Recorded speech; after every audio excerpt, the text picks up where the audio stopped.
আবার চলে এসেছি শওকত ফার্নিচারে। আমার লাইনটা যে কারণে ডিসকানেক্ট হয়ে গেছিলো। তো যেটা বলতে যাচ্ছিলাম আর কি, অনেক ভাইদের আমি দেখেছি ঢাকাতে 20-25 বছরে অনেক লোকদের সাথে আমি চলছি। তবে অনেক অঞ্চলের লোকের সাথে চলছি, তো আমার কিছু অভিজ্ঞতা আছে। অভিজ্ঞতার আলোকে আমি কথাগুলি বলতেছি। আমি ঢাকা শহরে দেখেন, আমি দেখছি যে 50% বাড়িওয়ালাই কিন্তু নোয়াখালী ওই অঞ্চলের লোকজন। আমাদের উত্তরবঙ্গের কোনো লোক নাই বলা যায়, হাজারে 2-4 জন থাকতে পারে, খুব চোখে পড়ার মতো না। নোয়াখালীর লোকের, বরিশালের লোকের একটা টার্গেট থাকে। টার্গেট কেমন? ওনারা এই নোয়াখালীর থেকে আসে একটা কর্মর আশায় ঢাকাতে। যে কর্মই করুক না কেন, ওরা প্রথমত টাকা কামাই করে, টাকার কোনো ধান্দাই করে না, টাকার কোনো চিন্তাই করে না, টাকা কোনো ফ্যাট না তার কাছে। তো যে কর্মতে সে লাগে, ওদের থিওরি হলো যে যে বিজনেসের সাথে জড়িত থাকে, তারা যে কর্ম করে, যে এই কর্ম ধরেন একটা কারখানায়, যে কোনো একটা কারখানায় কাম শুরু করছে মাত্র হালকা বেতনে, তো এই বেতন নিয়েই তারা মানে সন্তুষ্ট থাকে। কিন্তু তার মূল একটা টার্গেট আছে। মূল টার্গেটটা হচ্ছে যে এই বিজনেসের মধ্যে কী আছে তার ব্রেনটে ধরানো, এইটা তার মাথায় নেওয়া।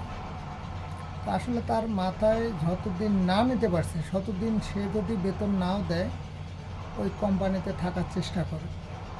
তো যখন মাথায় পুরোপুরি ধরে, সে কিন্তু ওই কারখানার মালিক হয়ে যায়, কিংবা ওই কারখানাটা আবার আলাদা দেওয়ার চেষ্টা করে। তাদের মাথায় এই থিওরিগুলো আছে। কিন্তু আমাদের দেখছি আমি একটা জিনিস, যে উত্তরবঙ্গের লোকগুলি কেমন জানি কোনো রিস্ক নিতে চায় না, কোনো রিস্ক নিতে চায় না। কেন চায় না? ওরা আসলে একটু আলসিয়া টাইপের, আমি যতটুকু বুঝি। কোনো ভালো কোনো বিজনেস করে এরকম ঢাকাতে উত্তরবঙ্গের লোক বা উত্তরাঞ্চলের লোক খুব কম।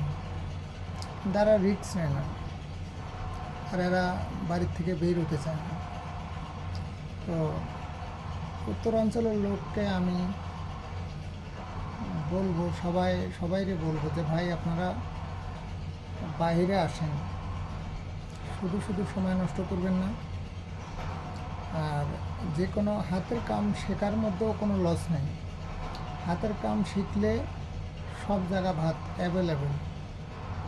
তো সবাই, আমি মনে করি যে কোনো একটা কর্মর আশায় আসেন, হাতের কাম শেখেন, কিংবা বিজনেস করেন, করতে পারবেন, কিন্তু শেখেন, বিজনেস করেন, কোনো সমস্যা নেই। ভালো লোকের হাত ধরে অনেক দূর আস্তে আস্তে হাঁটতে থাকেন,